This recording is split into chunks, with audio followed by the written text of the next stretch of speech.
शनिवार का दिन था। ग्रीस की लंबी उड़ान के बाद प्रधानमंत्री नरेंद्र मोदी बेंगलुरु पहुंचे।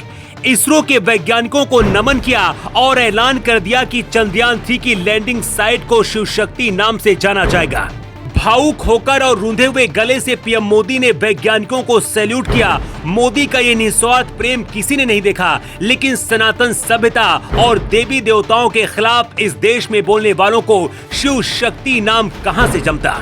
लिहाजा लोगों ने विरोध जताना शुरू कर दिया।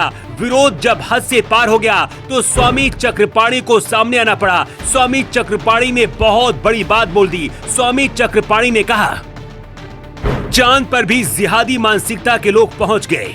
उससे पहले चंद्रमा को हिंदू राष्ट्र घोषित कर देना चाहिए और शिव शक्ति पॉइंट को हिंदू राष्ट्र की राजधानी बना देनी चाहिए।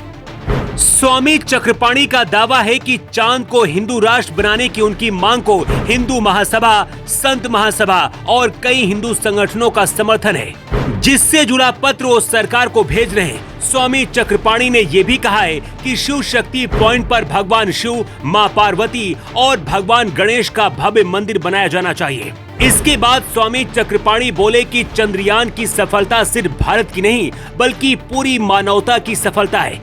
वैसे जिस पल नरेंद्र मोदी ने शिव शक्ति पॉइंट वाली बात कही, उसके अगले ही पल से पहले मुस्लिम समाज के कुछ मौलानाओं ने इस नाम पर आपत्ति जताई। फिर कुछ राजनीतिक दलों के नेता भी वोट बैंक की वजह से विरोध में आ गए। कांग्रेस नेता राशिद अल्वी ने कहा है कि हम चांद के मालिक नहीं है। लखनऊ में मौलाना अब्बास ने कहा है कि लैंडिंग पॉइंट का नाम भारत होना चाहिए। उद्धव ठाकरे गुट के शिवसेना नेता संजय राउत कहां चुप रहने वाले थे। उन्होंने कहा कि लैंडिंग पॉइंट का नाम महान साइंटिस्ट विक्रम साराभाई के नाम पर रखा जाना चाहिए। हद तो तब हो गई जब बरेली में ऑल इंडिया मुस्लिम जमात के अध्यक्ष मौलाना शहाबुद्दीन बरेलवी ने बोल दिया कि मोदी को इस तरह का नाम नहीं रखना चाहिए। बवाल बढ़ता गया तो बीजेपी को भी खुलकर बोलने का मौका मिल गया। बीजेपी के राष्ट्रीय प्रवक्ता शहजाद पूनावाला ने शिव शक्ति पॉइंट के खिलाफ बोलने वाले हर नेता और मौलाना को करारा जवाब दिया। शहजाद पूनावाला ने ट्विटर पर पोस्ट करते हुए लिखा है, ये भारत बनाम फैमिली फर्स्ट का मतलब है। चंद्रयान 1 जवाहर पॉइंट, चंद्रयान 2 तिरंगा और चंद्रयान 3 शिव शक्ति पॉइंट। वहीं लैंडर का नाम भी विक्रम साराभाई के नाम पर रखा गया। अगर यूपीए सरकार होती तो चंद्रयान 2 और चंद्रयान 3 को भेजती नहीं। अगर भेजती भी तो उनका नाम इंदिरा पॉइंट और राजीव पॉइंट होते।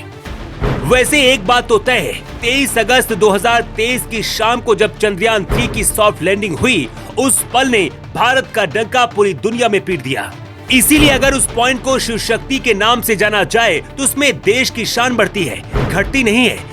जिस दिन हमारे नेता भारत की मूल भावनाओं को समझ जाएंगे, उस दिन ये देश जन्नत बन जाएगा। और जिन्हें नाम से दिक्कत है वो ना चाहते हुए भी मोदी को और पॉपुलर बना रहे हैं।